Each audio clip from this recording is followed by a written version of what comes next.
Hello, my friends. A few words about New Guinea. Indonesia owns half of New Guinea, and it's the second largest island in the world. It's one of the least unexplored, and it's absolutely fascinating. And if I was young and foolish enough to go out and try and find uncontacted tribal peoples in remote jungles, that's where I would be headed. The island itself is about 1,700 miles long, can you believe? And it's about 600 miles wide at the widest point, which is just about where the dividing line is between Indonesian West Papua and Papua New Guinea, which is, of course, the independent nation, or on the right-hand side, the eastern side of the island. It has a fairly interesting checkered history. It has never really been thoroughly explored on the inside, but of course it was passed by many of the early explorers. Magellan's early expedition went right past it. The great Dampier, the explorer Dampier, sailed through what are now still referred to as the Dampier Straits in the Raja Ampat Islands. You must have heard of those. And the island itself looks a bit like a bird, as you know. Top left-hand side is its head and beak, and it's around the chin of that beak that you find the famous Raja Ampat Islands. About 800 islands just alone themselves, and they are drawing people from all over the world because it is the very heart of what is referred to as the Coral Triangle. Now, this was only discovered in this century, early this century. It's like an additional organ of the surface of the planet.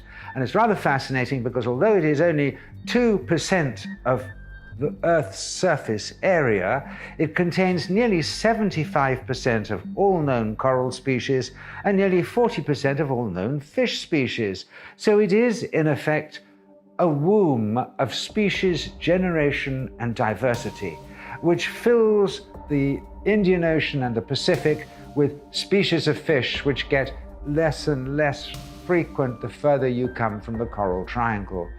And it is thought the reason that this happens, why is this one part of the world, the Coral Triangle, producing so many fish? Because it is in a volcanic region. And this is close to the point, incidentally, where 4 tectonic plates all meet at the same time. So there's been great tectonic volcanic eruption over the decades, over the millennia.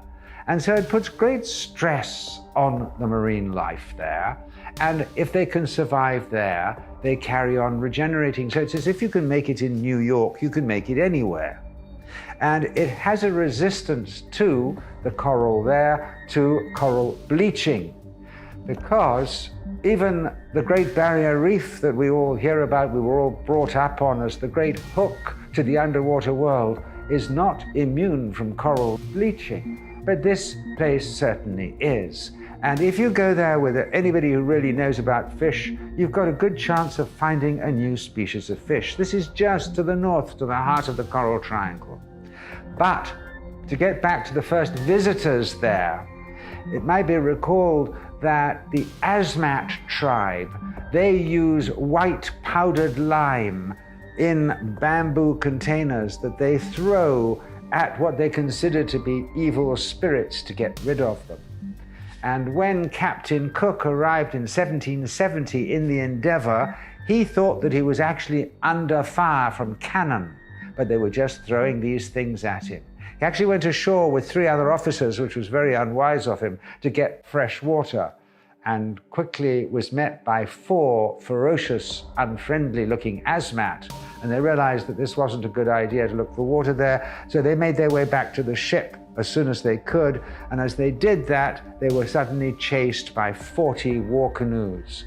They managed to get aboard and get out of there, but it was a taste of what would happen not so much later in his life when he was murdered on the shores in Hawaii. So he was a bit of an incautious captain. He should have sent his underlings ashore, perhaps before himself, on both occasions. The other wonderful thing about this island of New Guinea is it is essentially an island of birds. It's where the birds have gone absolutely crazy. Not only does it look like a bird, but the greatest, most imposing creature on the island is itself a bird, the giant cassowary, with its great purple wattles like a great horrific turkey and its 3-fanged taloned feet that can disembowel a human being. And they run around the forest floor of New Guinea in groups of only 5 or 6, and they make this deep, thunderous sound.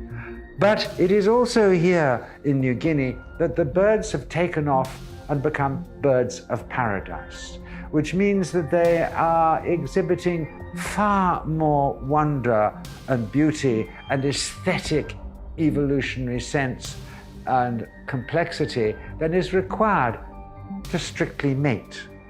Well, when I began in Indonesia years ago, there were only 39 known species of birds of paradise.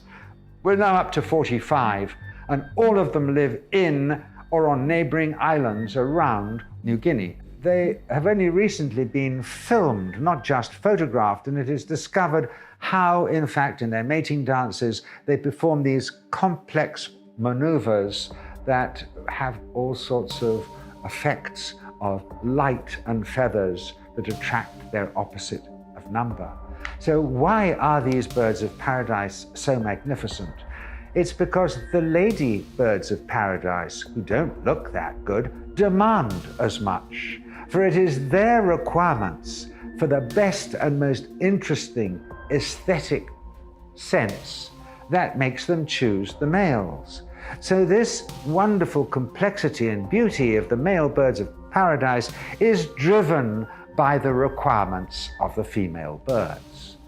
And more interesting still, perhaps, than the bird of paradises of New Guinea are the bowerbirds, because the bowerbirds don't use fashion and physical beauty to attract their mates. They use architectural expertise, and they build bowers, apartments.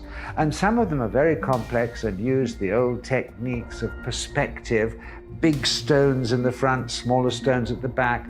The bowerbird sits in the middle and it looks as if he's much bigger than he really is. Some of them are blue-eyed bowerbirds, and they only collect blue objects to attract their mates, so that their mates will concentrate on their blue eye and the beautiful apartment they've built. Some birds build around their bower stands for the female birds to sit on to admire his architecture.